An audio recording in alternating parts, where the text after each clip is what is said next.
ஆதியாகமத்திலே நீங்கள் வாசிக்கும் போது ஆதியாகமம் ஸ்தோத்திரம் 21வது அதிகாரத்தை எடுத்துக்கொள்ளலாமா? நம்ம தரித்திருக்கும் போது ஆண்டவர் நமக்கு கொடுக்கிற 3வது ஆசீர்வாதத்தை எடுத்துக்கொள்ளலாம். ஆதியாகமம் 26வது அதிகாரத்திலே 26ஆம் அதிகாரம் வாசிக்கலாமா? அந்த 1வது வசனத்திலிருந்து வாசிக்கலாம்.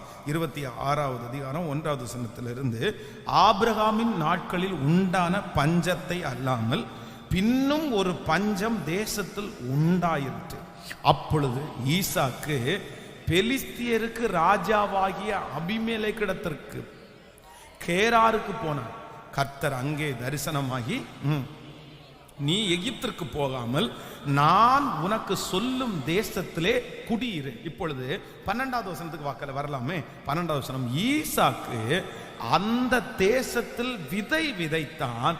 கர்த்தர் அவனை ஆசீர்வதித்ததினால் அந்த வருஷத்தில் 100 மடங்கு பலனை அடைந்தான். கரங்களை தட்டி கர்த்தரை மகிமைப்படுத்துவோம். அவன் அந்த வருஷத்திலே 100 மடங்கு பலனை அடைந்தான். கர்த்தர் ஈசாக்கை பார்த்து சொல்லுகிறார், நீ அந்த தேசத்தை விட்டு போகாதே, நீ அங்கேயே இரு. உங்க அப்பா பண்ணின தப்ப நீ பண்ணாத, நீ தரித்திரு. உங்க அப்பா இங்கிருந்து எகிப்திற்கு போனாரு, பொய் சொல்ல வேண்டிய சூழ்நிலை எல்லாம் வந்துருச்சு, நீ இங்க இருன்னு கர்த்தர் சொல்றாரு. அப்ப ஈசாக்கு அங்கே தரித்திருக்கும் போது, அடங்கி இருக்கும் போது அவனுக்கு கிடைத்த ஆசீர்வாதம் என்னன்னா, பஞ்சமுள்ள காலத்துல ஈசாக்கு விதை விதைத்தான். கர்த்தர் அவனுக்கு 100 மடங்கு கர்த்தர் அவனை ஆசீர்வதித்தார். நான் உங்களுக்கு தீர்க்க தரிசனமாய் சொல்லுகிறேன், நீங்க மட்டும் கர்த்தர் உங்களை உயர்த்துற வரைக்கும் நீங்க தரிச்சிருந்துட்டீங்கன்னா, நான் நம்புறேன் கர்த்தர் 3வது உங்களுக்கு கொடுக்குற ஆசீர்வாதம் என்னன்னு தெரியுமா? அவரே உங்களுக்கு பஞ்சமான காலமா இருந்தாலும், ஒன்றும் இல்லாம இருந்தாலும் உங்களை 100% கர்த்தர் ஆசீர்வதிப்பேன் என்று வாக்கு கொடுக்கிறார். ஹல்லேலூயா. சொல்லுங்க பார்க்கலாம். 3 காரியம். முதலாவது, தரித்திரு, சூழ்நிலைகள் சீக்கிரமாய் மாறும். நம்பர் 2, தரித்திரு, ஏற்ற காலத்தில் கர்த்தர் உங்களை உயர்த்துவார். நம்பர் 3, 3வது, தரித்திரு, ஏற்ற காலத்திலே கர்த்தர் உங்களை ஆசீர்வதிப்பார். திரும்ப ஒரு விசை சொல்லுங்கள் பார்க்கலாம். தரித்திருங்கள், ஏற்ற காலத்திலே சூழ்நிலைகள் மாறும். நம்பர் 2, 2வது, தரித்திருங்கள், ஏற்ற காலத்திலே கர்த்தர் உங்களை உயர்த்துவார். தரித்திருங்கள், ஏற்ற காலத்திலே கர்த்தர் உங்களை ஆசீர்வதிப்பார். ஆமேன் சொல்லுங்கள். ஆண்டவரே, எனக்கு ஒரு கிருபையை தாரும். நான் என்ன பண்ணணும்னா, அடங்கி இருக்கணும், பொறுத்து இருக்கணும், அவசரப்படக்கூடாது. கர்த்தர் சில நேரத்தில் நம்ம தலையின் மேல நுகத்தை வைப்பாரு, நம்மளை ஒடுக்குவாரு, நம்மளை சில நேரத்தில் சோதனைகளை நடத்துவாரு. நம்ம பிடிக்காததெல்லாம் நம்முடைய வாழ்க்கையில வரும். அப்ப ஆண்டவருடைய பிள்ளைங்க என்ன பண்ணணும்னா, அவருடைய கரத்திலேயே தரித்து இருக்கணும். இந்த ஜெபத்துல யாரோ ஒருத்தடத்துல ஆண்டவர் தெளிவா பேசுறதை நான் உணர்றேன். யாருக்காக ஆண்டவர் பேசுறதுன்னு தெரியல. மகளே, உன் மனசுக்குள்ள 1000 எண்ணங்கள் ஓடலாம். மகனே, உன் மனசுக்குள்ள 1000 எண்ணங்கள் ஓடலாம்.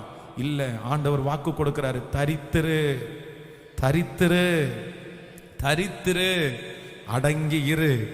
மேனேஜருடைய கையில தரித்திரு, கணவனாருடைய கையில தரித்திரு, சூழ்நிலையில தரித்திரு, திருச்சபையில தரித்திரு, ஊழியத்துல தரித்திரு, நீ போன பட்டணத்துல தரித்திரு. கர்த்தர் ஒரு நாள் கண்டிப்பாக உன்னை உயர்த்துகிற நாள் வரும். ஹல்லேலூயா.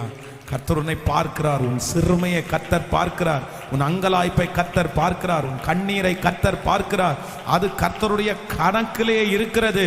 ஹல்லேலூயா. உன்னுடைய பொறுமைக்கு ஒரு வெற்றியை உண்டு. உன்னுடைய தாழ்ந்து போகிறதுக்கு ஒரு வெற்றி உண்டு. உன் கண்ணீருக்கு ஒரு பதில் உண்டு.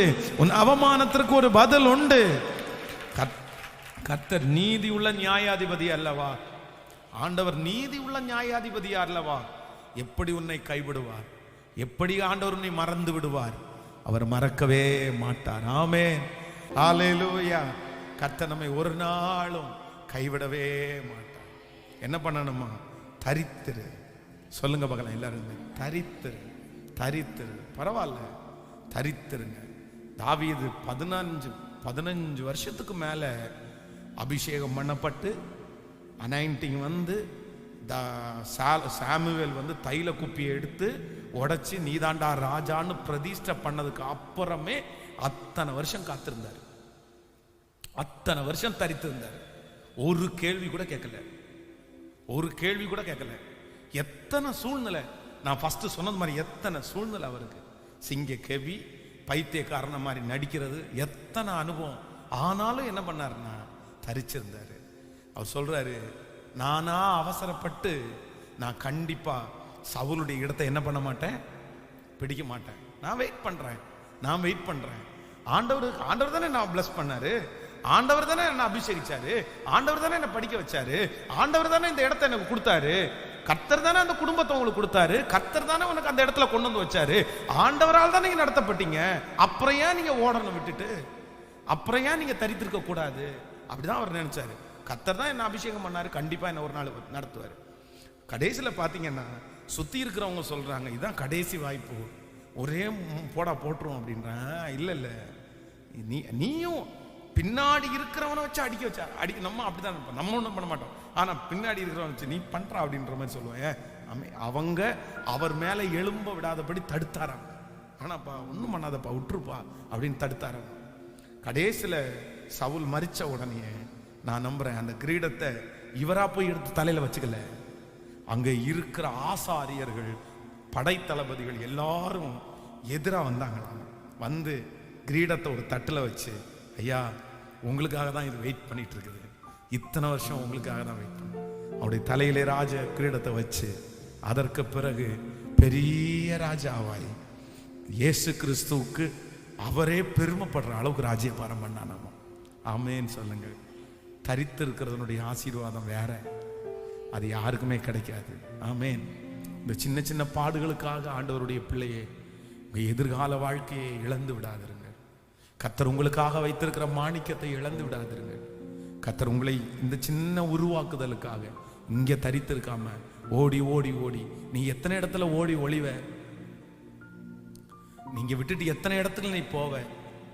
இங்க இருக்கிற அதே சிச்சுவேஷன் நீ போற இடத்துல இருந்தா, இதை விட மோசமான ஒரு சிச்சுவேஷன் அங்க இருந்துச்சுன்னா, அப்ப அங்க விட்டுட்டு இன்னொரு இடத்துல போயிருவீங்களா? இல்லைன்னா அங்க விட்டு இன்னொரு இடத்துல போயிட முடியுமா? நம்ம முடியாதுல்ல. எங்க போனாலும் ஆண்டவர் உங்களுக்கு வச்சிருக்கிற காலம் வரைக்கும் நீங்க அப்படிதான் இருந்து ஆகணும். ஆமேன்னு சொல்லுங்க. அது ஒரு காலம், அது ஒரு வருடம், அது எத்தனை நமக்கு தெரியாது.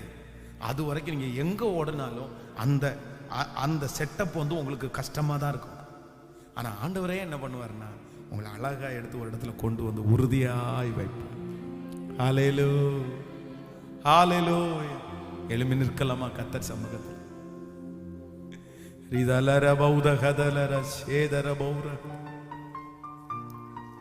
சுற்றி இருக்கிறவர்கள் நன்றி, கர்த்தர் உம்மோடு இருக்கிறார் என்கிறத, நீ செய்கிற எல்லா காரியமும் வாய்க்கிறதுனால, நீ செய்கிற எல்லா காரியத்தையும் நாங்க பார்க்கும்போது நாங்க ஒண்ணு கண்டுபிடிச்சோம், கர்த்தர் உங்க கூட இருக்கிறார் என்கிறத கண்டுபிடிச்சோம். நீ செய்கிற எல்லா காரியத்தையும் கர்த்தர் வாய்க்கிறத நாங்க பார்த்துட்டோம். கர்த்தர்னோடு கையை உயர்த்தி என்னோடு இருங்கப்பா. எனக்கு காத்திருக்கிற வெள்ள தாருங்கப்பா.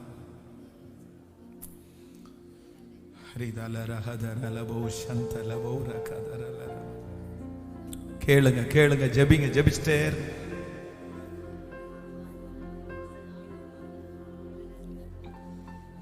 நன்றியப்பா, நன்றி. ஓ ஹல்லேலூயா.